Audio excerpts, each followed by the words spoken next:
Movie Minions, what is up? Jason Emmett here with the Movie Mix.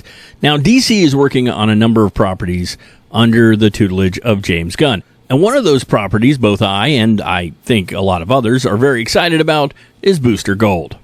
If you don't know who Booster Gold is, he's a somewhat arrogant, glory-seeking guy who travels back in time from the future, equipped with gadgets, tech, and knowledge of upcoming events, a lot of which come from his robot companion, Skeets.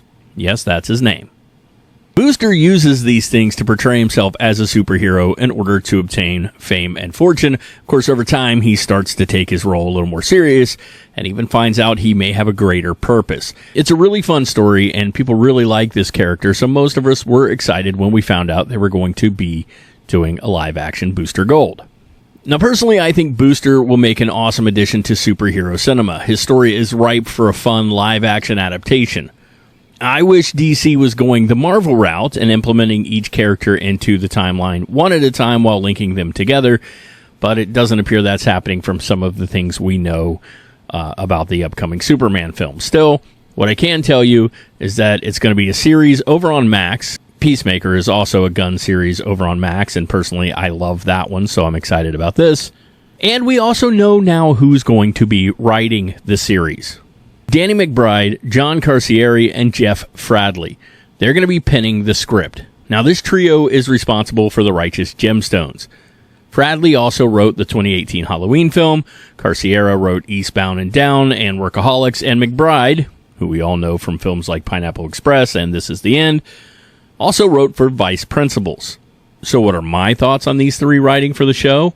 If you take the serious nature and the comical approach they have with The Righteous Gemstones into account, I think they might just have the chops to pull this off, especially under Gunn's eye. Now, we did hear a while back that James Gunn intended to keep Xolo Maridueña on as Blue Beetle, and it has been said that Booster and Beetle will cross over in the series as they have teamed up a number of times in the comic. They're sort of like a duo quite often in the comics. Another thing this news might mean is that certain other rumors regarding Jody Hill as the series showrunner may in fact be true, because Hill has frequently collaborated with Fradley, Carcieri, and McBride.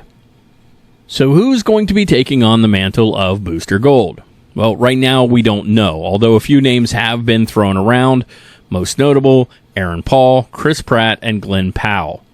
Gunn debunked the Paul rumors a while back. Now, we know he has been chatting with Chris Pratt regarding a role in the DCU, but personally, I think his take on Booster would be too close to Star-Lord, so it would be hard to separate the two. And as far as Powell goes, well, I think he'd be great casting, and he has expressed interest in it, so hopefully that's one of the ways they start looking. Another name fans have mentioned was Alan Ritchson, whom you may know as Reacher, but he has sort of been on a campaign to play Batman, and I kind of see him as a fairly decent successor to Ben Affleck, who, in my opinion, never got the script to give us a fair version of his take on The Dark Knight. Anyway, there you have it, my fellow minions of the movies. Let me know if you're down for the Booster Gold series, and let me know if you think these three are going to do a good job with the writing. Like, share, and of course, smack that subscribe button. Then watch Blue Beetle or go watch Peacemaker. They're both pretty good, and, stay awesome.